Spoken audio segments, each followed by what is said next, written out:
எனக்கு சங்க தமிழ் மூன்றும் தா என்ற விநாயகப் பெருமானின் திருவடிகளை வணங்கி அணிகுண்டலமும் ருத்ராட்சமாலையும் ஆகமைந்துள் மணித்தோளிதமும் திமிர்ந்தொரு கைத்தான் மருங்களுட பிணி நீங்கிடி தண்டாயுதமேந்தி என் பிழை பொறுத்து பணிகொண்டு அருள் செய் வடபழனி பக்தி பாக்கியமே என்ற வடபழனி ஆண்டவரின் திருவடிகளை சரணாகதி அடைந்து இன்று உங்களிடையே சிறப்புரையாற்ற வந்திருக்கிறேன். முக்கியமாக நம்ம கவனிக்க வேண்டியது என்ன அப்படின்னா, தமிழகத்தில் ஜோதிடம் ஒரு மாதிரி பார்ப்பாங்க, கேரளாவில் ஜோதிடம் ஒரு மாதிரி பார்ப்பாங்க. கேரளா ஜோதிடம் என்பது மாந்திரிகத்தின் அடிப்படையாக வைத்திருக்கும். அதேமாதிரி வந்து பார்த்தீங்கன்னா அங்கே லக்ன பாவமே வேறுபடும். நீங்கள் வந்து பார்த்தீங்கன்னா கேரளாவில் ஜோதிடத்தை எப்படி பார்ப்பாங்கன்னா, இங்கே நம்ம வந்து என்ன சொல்லுவோம்னா லக்னத்தை உயிர்னு சொல்லுவோம், அந்த ராசியை வந்து உடல்னு சொல்லுவோம். இதுதான் இங்கே இருக்கிற மெத்தட்ஸ். ஆனால் கேரளாவில் பொறுத்தவரைக்கும் லக்னத்தை உடல்ன்றுவாங்க, லக்னத்தை உடல்ன்றுவாங்க, ராசியை வந்து உயிர் அப்படின்னு சொல்லுவாங்க. அந்த மாதிரி மெத்தடில் தான் அவங்க பார்க்குறாங்க. அதில் முக்கியமாக வந்து கேரளா வந்து பார்த்திங்கன்னா அழகியல் தேசம், உலகத்திலே அழகான ஒரு பகுதி, அதாவது அதேமாதிரி இயற்கை எண்ணெயின் கொடை அப்படின்னு நம்ம சொல்கிறோம் இல்லையா. அங்கே வந்து இன்னொரு ஆங்கிள் இருக்குது. அப்படின்னா அழகு அப்படின்றது ஒரு தளம் இருந்தால் இன்னொன்று வந்து பார்த்தீங்கன்னா மாந்திரிகம் அப்படின்றது இருக்குது. அந்த மாந்திரிக நாயகன் தான் மாந்தி. இந்த மாந்தியை கணக்கிடாமல் நீங்கள் எந்த ஒரு விஷயத்தையும் ஜோதிடரானது பார்க்க முடியாது. மாந்தியை கணக்கிடாமல் நீங்கள் ஜோதிடம் பார்த்தா அந்த ஜோதிடமானது தவறான ஒரு வழிகாட்டு இருக்கும். இப்போ வந்து இந்த மாந்தி எங்கெல்லாம் இருக்காங்க, எங்கெல்லாம் பின்பற்றாங்க அப்படின்னா, மாந்தி வந்து கேரளாவிலையும் ஆந்திராவிலையும் தான் அதிகமாக பின்பற்றாங்க. தமிழகத்தில் அதிகமாக அந்த மாந்தியை வைத்து ஜோதிடம் சொல்வதில்லை. ஏன்னா மாந்தியை பொறுத்த வரைக்கும் மாந்தி அப்படின்னா என்ன அப்படின்னு ஃபர்ஸ்ட் நீங்கள் தெரிந்து கொள்ளணும். மாந்தி அப்படின்னா என்ன, மாந்தியை நீங்கள் வந்து இதுவரைக்கும் புரியாத பல சந்தேகங்கள் கண்டிப்பாக இந்த பதிவில் இருக்கும்னு நான் நம்புகிறேன். ஏன்னா வந்து மாந்தி அப்படின்றது என்னன்னா மொத்தமாக கோள்கள், வானசாஸ்திரம் என்பது தான். ஏன்னா ஜோதிடம் தான், நான் வந்து ஜோதிடன் என்பதில் ஒரு கர்வம் உண்டு. ஏன்னா ஜோதிடர் தான் உலகத்தையே வந்து பார்த்தீங்கன்னா இறைவனே காட்டி கொடுத்தவர்கள் ஜோதிடர்கள் தான். இப்போ வந்து இயேசுநாதர் வந்து பிறந்திருக்கார் அப்படின்னு வானசாஸ்திர நிபுணர்கள் தான் வந்து பார்த்தீங்கன்னா அந்த இடத்துல ஒரு இயேசு, அதாவது ஒரு இறைமகான் பிறந்திருக்கார் அப்படின்னு சொல்லி 3 வந்து நட்சத்திரங்கள் தோண்டி இருக்கு, அந்த இடத்துல ஒரு இறைமகான் தோன்றியிருக்கார் அப்படின்னு சொன்னதே வானசாஸ்திர நிபுணர்கள் சொல்லக்கூடிய நம்ம ஜோதிடர்கள் தான். அதனால தான் கோயில் இல்லா ஊரில் குடியிருக்க வேண்டாம் அப்படின்னு சொல்லுவாங்க. அப்படி கோயிலே இல்லாத ஒரு ஊரில் நீ போய் குடியிருக்க அப்படின்னாலும் அந்த கோயில்ல அந்த ஊர்ல ஒரு ஜோதிடர் இருந்தா அவரை வணங்கு அப்படின்னு சொல்லுது. அப்ப வந்து அவ்வளவு ஒரு புனிதமான ஒரு ஆத்மார்த்தமான தொழில் தான் நம்ம தொழில். அந்த தொழிலை எடுத்துக்கொள்வதில் பெருமை கொள்ளணும்.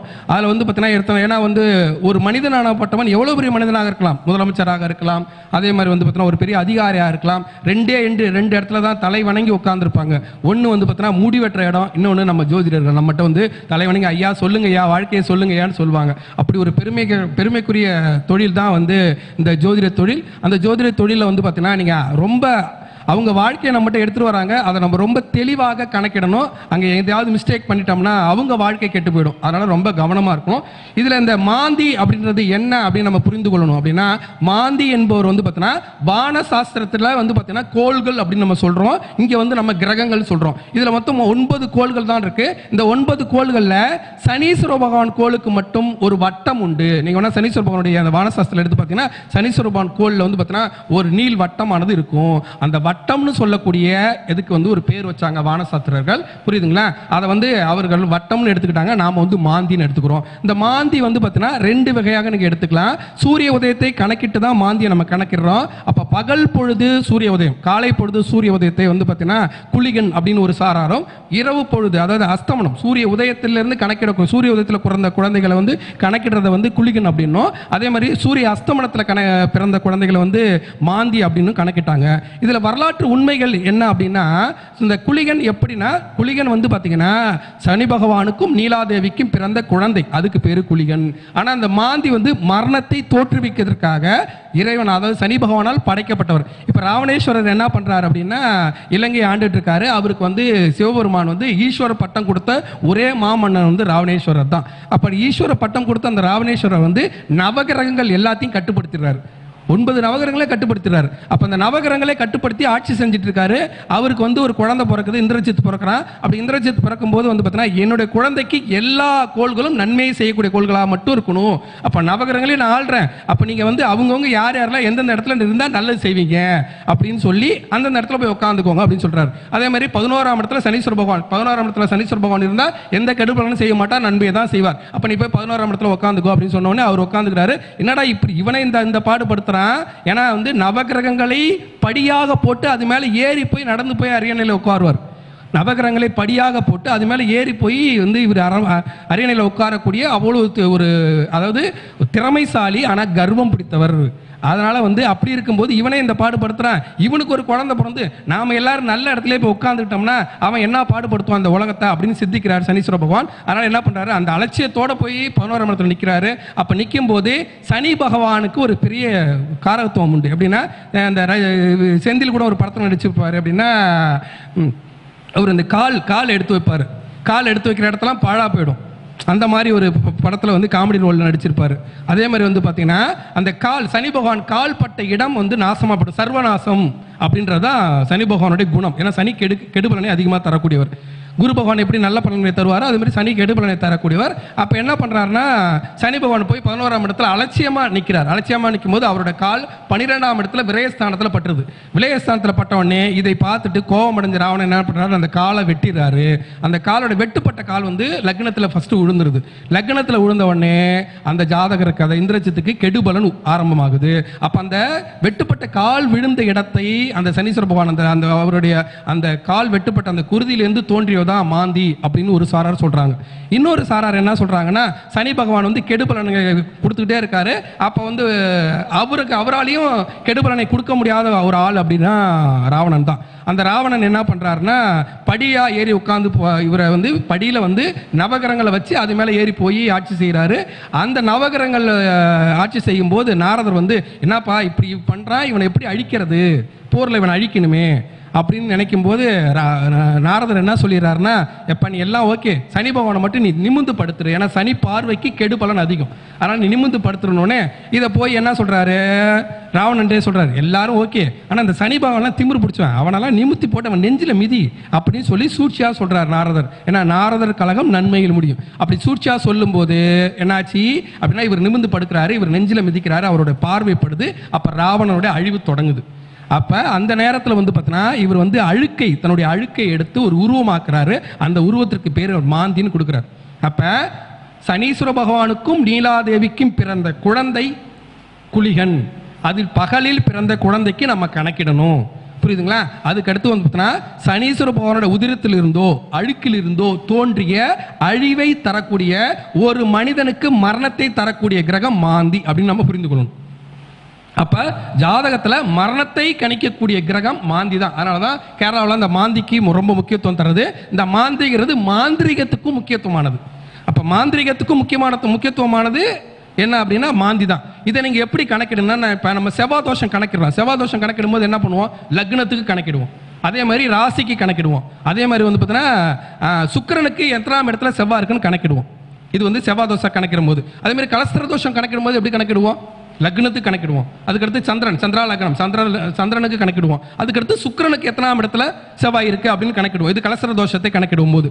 அதே மாதிரி மாந்தியை கணக்கிடும் போது நீங்க தெரிந்து கொள்ள வேண்டிய ரொம்ப முக்கியமான லக்னத்துக்கு எத்தனாம் இடத்துல மாந்தி இருக்காருன்னு கணக்கிடணும் ஃபர்ஸ்ட். ரெண்டாவது வந்து பார்த்தீங்கன்னா சந்திர லக்னத்திற்கு எத்தனாம் இடத்துல மாந்தி இருக்காருன்னு கணக்கிடணும். இன்னொன்று சனீஸ்வர பகவானுக்கு எத்தனாம் இடத்துல மாந்தி இருக்காரு கணக்கிடணும். இதுதான் ரொம்ப முக்கியம். இந்த மூணையும் கணக்கிடாமல் நீங்க மாந்தியை குருட்டுத்தனமா சொன்னீங்கன்னா அது ஃபெயிலியரா போயிடும். ஏன்னா மாந்தி போல் கெடுபலனை தரக்கூடிய கிரகம் இந்த 9 நவகிரகத்திலுமே இல்லை. மாந்தி தான் அதிக கெடுபலனை தரக்கூடியது. சனீஸ்வர பகவானுக்கு தண்டிக்கும் உரிமை மட்டுமே உண்டு, மாந்திக்கு மட்டுமே கொல்லும் உரிமை உண்டு. மரணத்தை கொடுக்கறதுக்குனே ஒருத்தனை படைச்சாங்கன்னா அது வந்து மாந்தி தான், புரியுதுங்களா? அப்ப அந்த மாந்தியை நீங்க அந்த மாதிரி தான் கணக்கிடணும். இதுல ரொம்ப முக்கியமானது என்ன அப்படின்னா, இந்த மாந்தி வந்து ஜோதிடர்கள் எப்படி முக்கியமா மாந்தியை நம்ம எப்படி வச்சுக்கணும்னா, இப்ப வந்து நீங்க சிவன் கோயிலுக்கு போறீங்க, சிவன் கோயிலுக்கு போகும்போது அங்க வந்து நவகிரகம் இருக்கா? அதே வந்து பெருமாள் கோயிலுக்கு போறீங்களா, அங்கேயே நவகிரகம் இல்லை. அப்ப பெருமாளை கும்புறவனெல்லாம் வந்து நமக்கு அவனுக்கு சனி தோஷம் இல்லையா, அவனுக்கு சுக்கிர தோஷம் இல்லையா, அவனுக்கு வந்து ராகு கேது தோஷம் இல்லையா, இல்ல குரு தோஷம் இல்லையா? அப்படி அர்த்தம் இல்லை. சிவன் அழிக்கும் கடவுள், அதனால பாவ புண்ணிய கணக்கெடுத்த அந்த மாதிரி நவகிரகங்களை படைச்சு அவங்களுக்கு தண்டனை கொடுத்தாரு.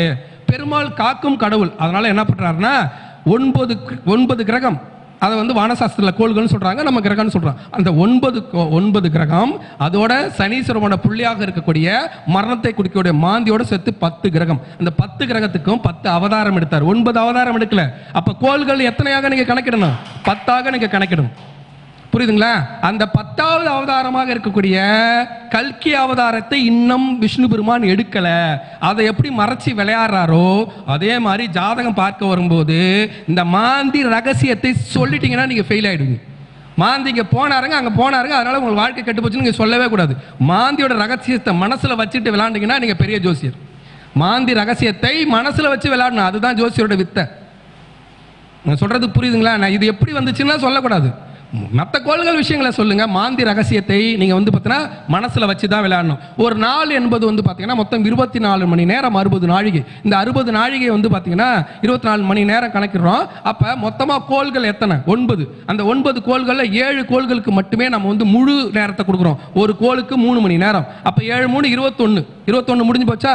இன்னொன்று சாயா கிரகங்கள் இருக்கக்கூடிய கிரகங்கள் இருக்குல்ல, ராகு கேது. ராகு கேது வந்து ஒரே இதுதான். இது தலை, இது வால், அவ்வளவுதான். தலைப்பாம்பு வந்து கேது, வால் பாம்பு என்ன பண்றாங்க?